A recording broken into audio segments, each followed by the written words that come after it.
Okay, here it is. Card from Lynn. Just to me. Right. From the Philippines. This is the card I've been waiting on for ages. We finally got here. So what do we have?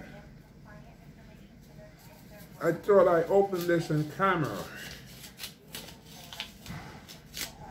Let's see what Lynn sent me. Let's see. There. Wow.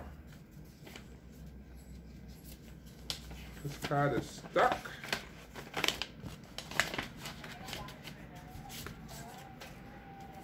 And there it is. Because everyone is the age of their heart, right? And that's a Guatemalan proverb. Everyone is the age of their heart. And it's a Hallmark card. Wow, she spent a lot of money. Look at that. I don't even spend money in Hallmark cards. I think they're about $5 here in New York. And it says here, happy birthday, Wayne. God loves you. Bless your pure and beautiful heart. Right there. That's what it says here. Right? Happy birthday, Wayne. God loves you. Bless your pure and beautiful heart. And it says, dearest Wayne. Oh, sounds poetic. Dearest. Like old English. Dearest. Celebrate your birthday with abundant joy. A sweet friendship refreshes the soul. Happy birthday to a wonderful and faithful friend. Proverbs 27:9, straight out of the Bible. Worth repeating. A sweet friendship refreshes the soul. Happy birthday to a wonderful and faithful friend. Proverbs 27:9. And it says here, celebrate your birthday with abundant joy. Your true friend, Lynn, with a smiley face. And there's something else here. What's this? Oh, it's a letter. Look at that. Who would think, you know? Nowadays in the digital age, people rarely write letters. So here's a handwritten letter. So, you know, I have to read this. If this were like typed off a computer, I'll probably read it tomorrow. But because it's written by hand, that's like artistic. It takes a lot to do that. So this was December 6, 2019. Dearest Wayne. Hello, Wayne. Blessed day and in great health as you read this. As you celebrate your beautiful day of birth. I just want to say thank you so much for everything. No amount of money, no amount of gifts, and no amount of words to say. I am forever grateful to God for having you as my true friend. 10 years of friendship is truly God's gift for me. Let me just pause here. That's true. I met Lynn on Yahoo 10 years ago. 2009, yeah. Probably around the month of June. And you know what? I think, let me see.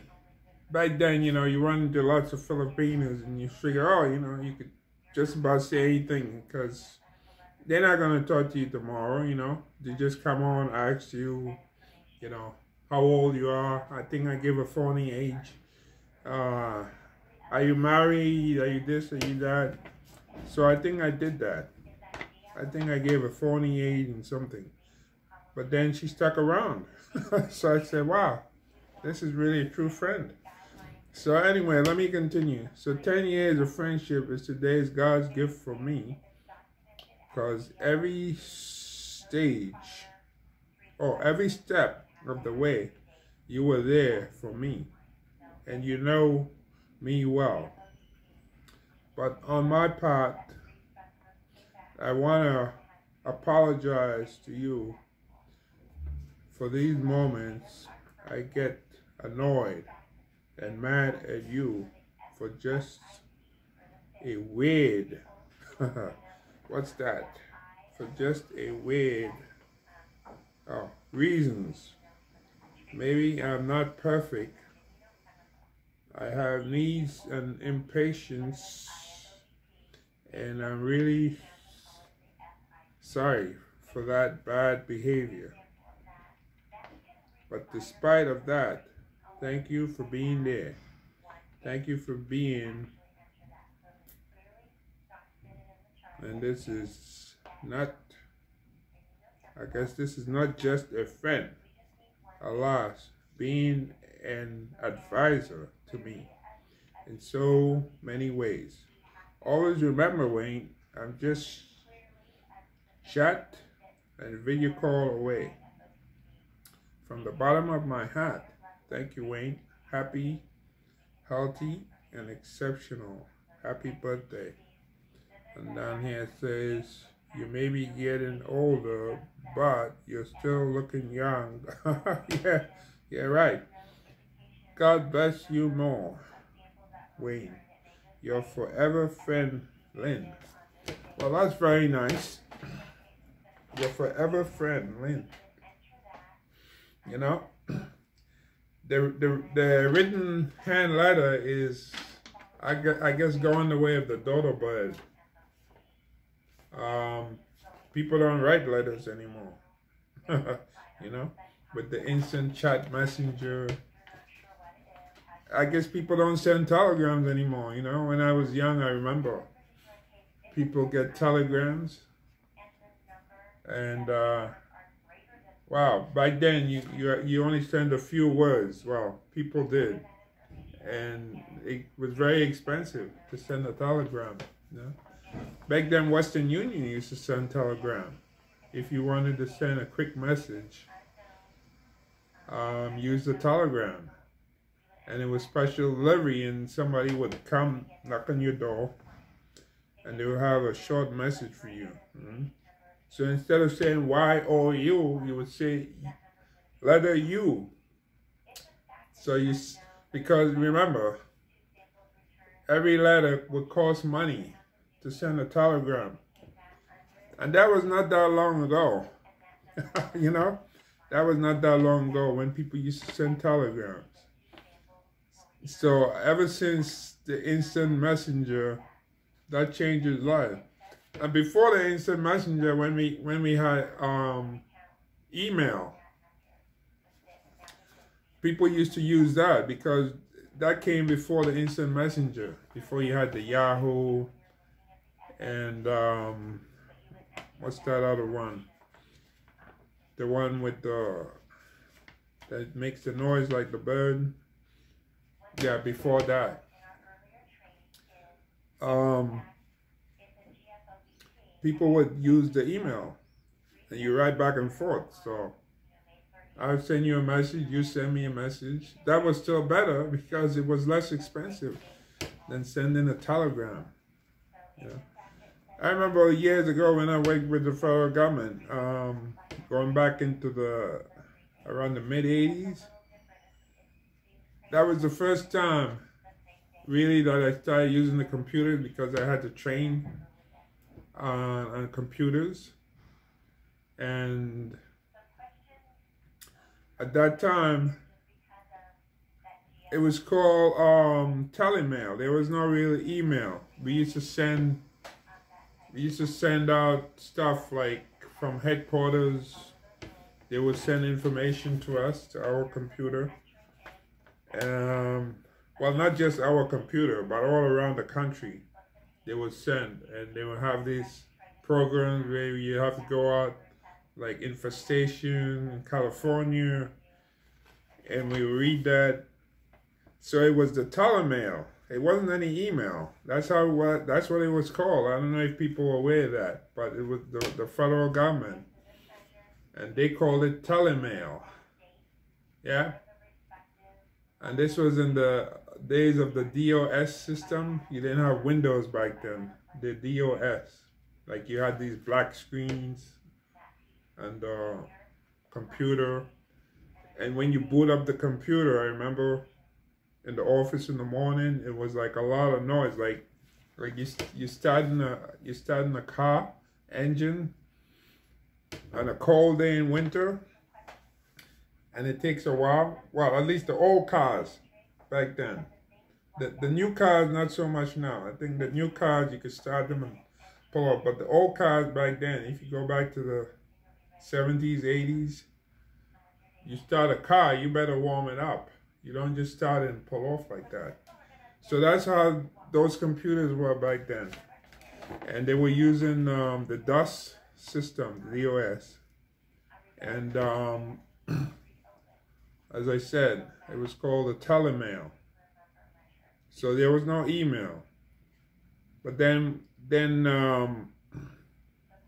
when you had, like, I think it was the Windows 95, I think that was one of the first one came on. That revolutionized everything. And then you had email. And when you had email, you didn't even have IM, no Yahoo Messenger, no nothing like that. See? That came later, so that's what we were using then, those computers. And also, I think we used the Apple computer. Used to train in those, like they had different programs from time to time. I had to go to New Jersey to what's that, Hoboken, I believe it was. They had an office over there, and we're trained in the computer. So that was how it was, and that was going back to the mid 1980s. You know, when you didn't really have the internet as it is right now, and everything took a while, and you didn't have all these crazy numbers. When I say crazy numbers, like in RAM and so forth, and now we have like what? Like you can have laptops with the laptop I have, the Toshiba. I think it's like about maybe 528 gigabytes. That's a lot, right? 528 or so forth gigabyte. When I first got my computer, it used to be like 8 gigabytes. Yeah, and that was a lot back then, better than before. Only 8. What can you do with 8? You know, you can't really do much with that. But as you know, the more one has, the more one wants, and that's how life is. You see, as they say, necessity is the mother of invention. So people realized they needed more things, they needed more memory, and that's what we have now.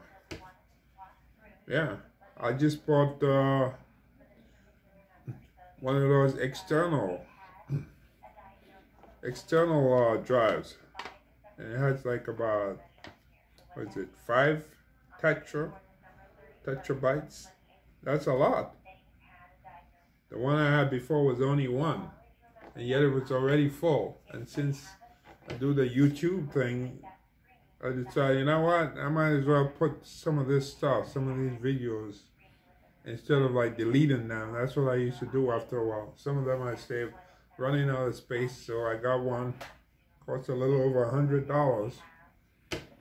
So I got that. So anyway, so this is a beautiful card here, Hallmark card.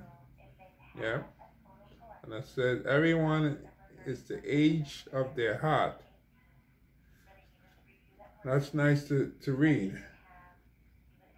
It says, from Proverbs 27:9, A sweet friendship refreshes the soul. Happy birthday to a wonderful and faithful friend. Proverbs. That's an interesting book in the Bible. The book of Proverbs. You know, that's where you can read about things about life. There's a season for everything. You might have heard of that song, "It's time to be born, it's time to die." That's where that came from. It's time to be born, it's time to die. There's a season for everything. Out of the book of Proverbs. And I believe there's also a song that mentions about the rich man and the poor man at his gate. Everybody has their own place in society. That's how it is. So Lynn, I want to thank you for your card. I figured sooner or later it would get here. See, that's how it is. Mail from the Philippines. Mail from the Philippines. But like as I said, I don't really worry about mail coming from the Philippines. Usually I never had a problem with mail coming from the Philippines, you know, because it's like people there, they don't really worry about trying to steal something, you know, coming from the Philippines. What I worry about is mail going from here in the U.S. to the Philippines. That's when people want to open. I sent somebody, I think, an envelope one time, a manila envelope of all names, manila envelope, brown envelope with a calendar. It was coming near the turn of the year, so I sent one of those nice calendars. I put $20 in it, somewhere in the middle of it, maybe around the month of June, maybe right in the center of the year in the calendar. And I sent it to a place called Pampanga. And she never got it. Yeah, I told her, I said, I send that to you. She never got it. They took it. Yeah. So do yourself a favor. Don't send money to the Philippines. Don't send cash. Also, the Philippines has it that there's a law that you're not allowed to send cash. And I remember this guy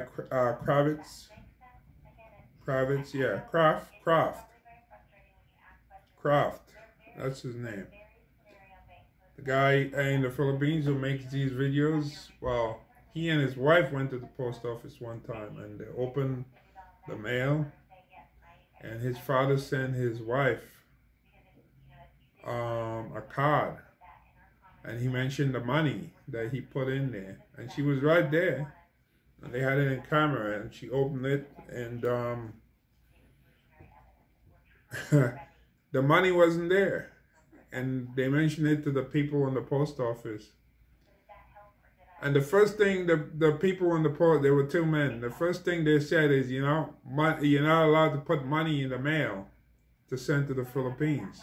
You know what I mean? It's like they didn't really care about saying, well, you know, we're sorry to hear that, you know.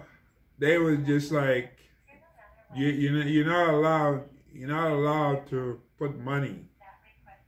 You know, that's like that's like if you're driving a car, right, and you know, and you got in an accident and you're injured, and instead of saying, "Oh my," you know, the police comes and the first thing the police said to you is, "Well, you know, you're not supposed to be driving without a seatbelt." You know, it's like there's no sympathy for you whatsoever that you got in an accident. Instead of dealing with the seatbelt thing after, they say, you know, you're not supposed to be doing that. No, that comes first. So in the Philippines, no, you're not supposed to put money in the mail. They didn't seem to care that the money was stolen. The money obviously was stolen in the Philippines, you know? Because I remember here in the United States, they caught people stealing stuff. But they have all these different cameras. And they caught people rifling through the mail in the post office. And back then, when the job I used to do way back then, sometimes we did have to go to the post office. There's a post office in Manhattan. We had to go in there and do some inspections, open up some packages. And it wasn't that easy. Back then, they used, you know, one of these cards like you used to get into your hotel room, electronic cards the guy had. And this was a long time ago. This was back in the 80s, and they were using these electronic cards to get in, especially like where the, what you call it, registered mail is, that area. So, and I saw all sorts of cameras. This is one of the main post office where they bring stuff in from overseas before they send them out to the regular post office.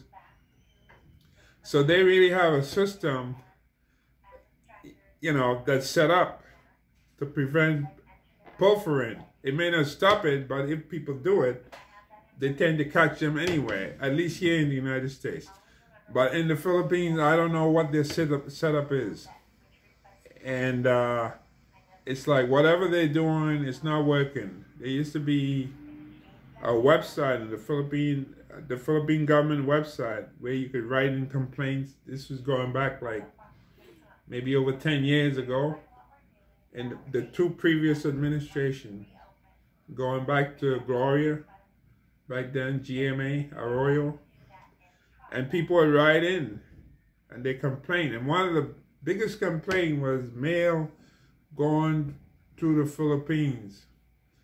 And a man I remember posted how these kids, maybe like 5, 6 years old, and made this thing, you know, handiwork.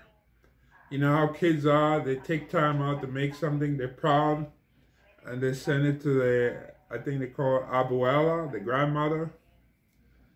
And they were very proud, and then it never got there, you know. And it wasn't really, the man wasn't really angry because it's like this, so it's just that the kids took such an effort to make this project to show what they can do and send it to the grandparents, and they never got it. You see, because in the Philippines, it's like, okay, you open a package, you don't see what you like, instead of like closing it back and send it on, no, they just throw it away. And that happened too. I sent something to somebody in a place called Kidapawan in Mindanao. I sent her one of those, again, manila envelope, brown envelope, big envelope with some stuff in there. But there was no money in there.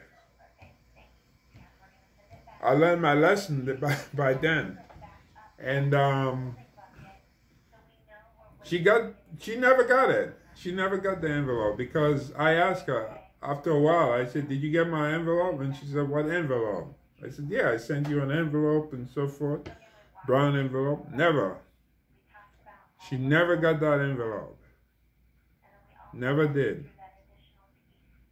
But one time she did get an envelope. I sent with some books, but I was in the Philippines and I used LBC. And with LBC, they're very good. You know, I recommend it, and this is not commercial for LBC, but believe me, LBC is very good. If you're ever in the Philippines and you want to send stuff to like the provinces or other parts of the Philippines, I suggest you use LBC. I used them and they did a very good job. And I sent out like cards to like different, maybe like 5 different sets of people, different parts like Bohol and Mindanao and other areas around the Philippines. And they all got there. With the post office, no. You're lucky. It may get there, but it may take maybe a month or so forth, depending on what it is. So, that's the story. But anyway, I want to say thank you very much for your card, Lynn. I figured let me make a video here and open it up, and because not every day you get a card like that, you know. I think, believe it or not, let me see, the cards that I did get for my birthday happen to be from politicians, right? People who want my vote, you know? Isn't that something? Yeah, one from the New York State Assembly, one from the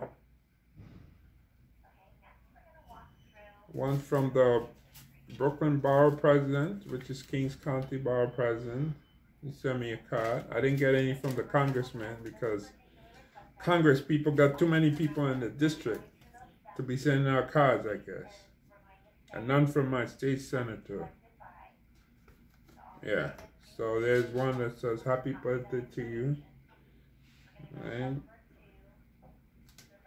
I got a Christmas card from my brother. And I did get a happy birthday card from my health insurance plan. Yeah, I got one from them. I'm not going to give them a free commercial, so. But yeah, they did send me one because, of course, they have my birthday to insure me. But I think this is like the first time they sent me one. I don't know, maybe they figure I reached the age where, you know, I'm close to death, so they might as well send me a car, you know, just a few more, and then I won't be hearing this anymore. So, hey, might as well send me one. But I don't remember getting birthday cards from them in the past, you know. Maybe this is a new thing, or maybe they're saying, well, he's gonna die soon anyway, you know. He's old now, so let's just send him a card, you know. Get it over with. So anyway, so that's it, really. Thank you for the card, Lynn. And I figure let me make this video here. Let's put this card up. And by the way, I did get cards from Lynn over the years, successive years, different years, you know, except like when she was in Kuwait working. That was kind of different, hard to do that there. Yeah, but from the Philippines, yeah, she usually sent me a card. Your forever friend, Lynn. That's what it said. Your forever friend. Oh, that's good. And that's the way we will end it. So thank you very much. You have yourself a good day out there. And it's always good to know that, you know, one has a friend, because if we have only one friend in this world, that's what really matters, you know, because these days you can't really count on anybody, and most of the time, people who call themselves friends, you only hear from them when they want something from you, you know. Those are like what they call fair weather friends, like fair weather, depending on how the weather is, you know. Then you have a friend. You haven't heard from people in ages, and